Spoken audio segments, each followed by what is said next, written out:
Yes, Doms, halos 1.5 hours kaming nagbiyahe para maabot ang lugar na ini. And para lang maito ang istoryang ini para sa satuyang mga kamags.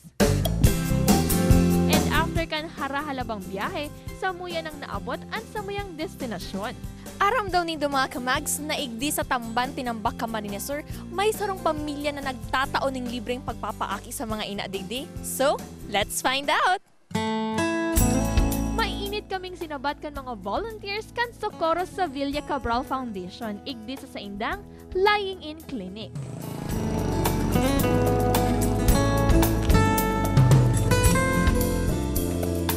Ini ang nagsisirwing service ambulance kang Lying in Clinic na ini kung saan ginagamit ni Miss Annie ang registered midwife tanganing maserbisyohan ang mga maaki sa hararayong lugar. Sinda po mga kamags ang Movers Can Foundation kung saan sinda ang nagtatabang pag may mga activities igdi. Hoy po! Mga kamags, kaibanan ko po niyan si Miss Annie Cabral, ang registered nurse and registered midwife kang Socorro Sevilla Cabral Foundation Lying in Clinic. Hi ma'am!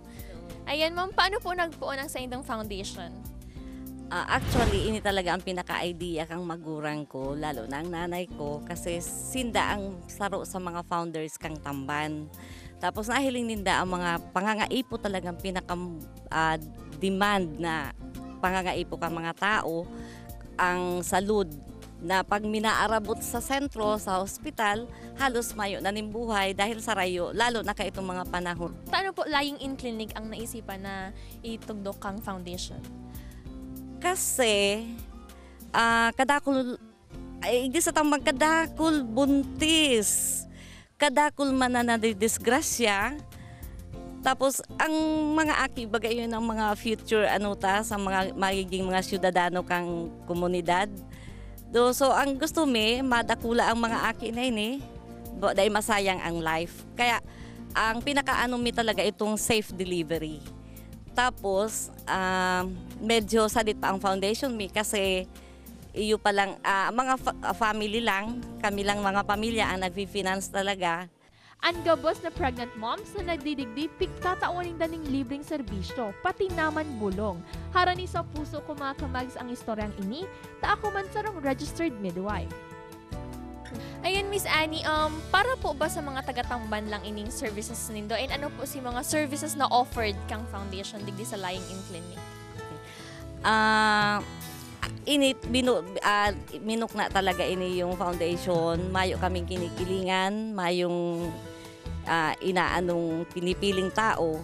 Gabos talaga, welcome po digdi. Maski ining lalo na yung mga taga-coastal, taharayo talaga ang biyahe nila. Tapos ini mga neighboring barangays, maski si Say po pwedeng mag-igdi, basta kaipuhan ang serbisyo ni. Ano pong namamatian nindo pag nagpapaaki ka mo? Ay, fulfilled. Kasi another life, another hope.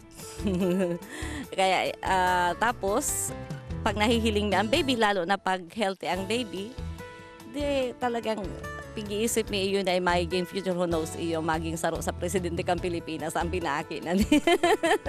Bako lang inian sa indang pigigibo. All year round, igwas indang mga outreach programs and gift-giving activities para sa mga taga-igdi. Sa laog kan halawig na panahon, dakol naman ang natabangan kang Socorro Sevilla Cabral Foundation. Duwa digdi, iyo sina Nanay Elena and Ada May. Dako lang po ang naitabang kaili sa kuya. Ninhuli po ta, single parents po ako. Digdi po sa Socorro Foundation, libre po ang samong naku ang tabang. Dakula pong tabang sa muwi, lalo na po kami, nagtitios po kami. Dakula pong tabang sa day po kami nagastos sa dakula.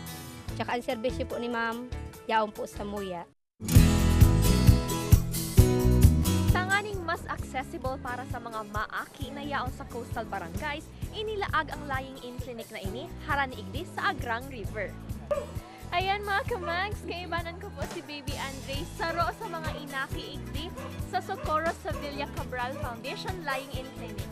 Yan, say bye! Hello! LA bilang sa registered midwife, anong masasabi mo sa segment mo ngunyan na Aldaw? Well, syempre nauugma ako and bilang registered midwife, aram ko kung gaano ka-difícil magpaaki and sarong fulfillment pag nakapaaki ka. Kaya ang masasabi ko lang, this is one of the best experience na na-experience ko sa mga segments and syempre, inspirasyon na makatabang pa sa sakuyang kapwa. Don't change that channel, mga Kamags. Mabalik pa po ang Mag TV na Oragon.